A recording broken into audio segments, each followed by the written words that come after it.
Est-ce que le CESUG aurait pu se passer des mécènes ? Je crois que la réponse est clairement non. Le tout premier mécène à nous avoir fait confiance, c'est Air Liquide, et ça a enclenché une vraie dynamique puisque d'autres mécènes ont suivi ensuite.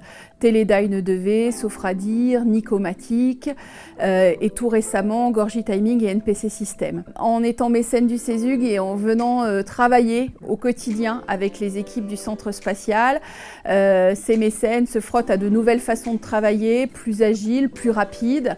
Ils développent par là même eux-mêmes leurs compétences. La première chose que moi je retiens, c'est cette fierté d'avoir réalisé quelque chose qui était quand même complexe tous ensemble. Ce que je retiens aussi, c'est que voilà, cette rencontre entre des gens des horizons différents, des profils différents et du coup le terreau que ça a été pour créer de l'innovation, trouver des nouvelles idées, repousser des limites. C'est vraiment une très belle réussite, c'est l'énergie qu'a toute l'équipe du CESUG et de la Fondation UGA. Vraiment, il y a des personnes qui tirent cela de manière admirable et encore une fois, pour nous, ça a beaucoup de sens, aussi bien pour notre business, mais aussi pour le sens au travail pour nos salariés. La contribution des collaborateurs à Liquide a été d'aider les étudiants à définir et la mission et la charge utile du satellite. C'était à la fois un apport de compétences techniques, mécaniques, thermiques et électroniques. C'est un apport de compétences dans le domaine de la qualité. Plus généralement, en fait, un support apporté aux étudiants pour mener à bien leur projet.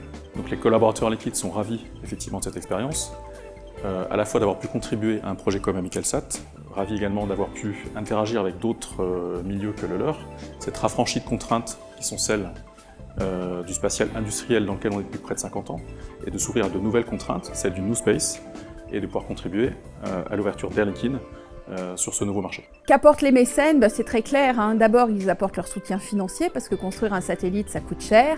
Mais ils apportent aussi un soutien en compétences et en équipement. Et ce soutien en compétences est vraiment fondamental. Les étudiants qui travaillent à la construction du nanosatellite sont encadrés, tutorés en permanence par des professionnels qui viennent de nos mécènes. Et ça, c'est précieux pour les étudiants. Le rôle de la Fondation, c'est très clairement de créer du lien. Donc notre premier rôle vis-à-vis du CESUG, ça a été la mise en contact avec les mécènes et puis servir d'outil pour recevoir le mécénat et le reverser au CESUG. Nous avons aussi aidé le CESUG à se structurer et puis à se rendre plus visible à l'extérieur et à être très clair sur ses objectifs, les différents milestones. On a eu aussi un rôle vis-à-vis de l'écosystème local pour fédérer l'écosystème du New Space sur notre territoire.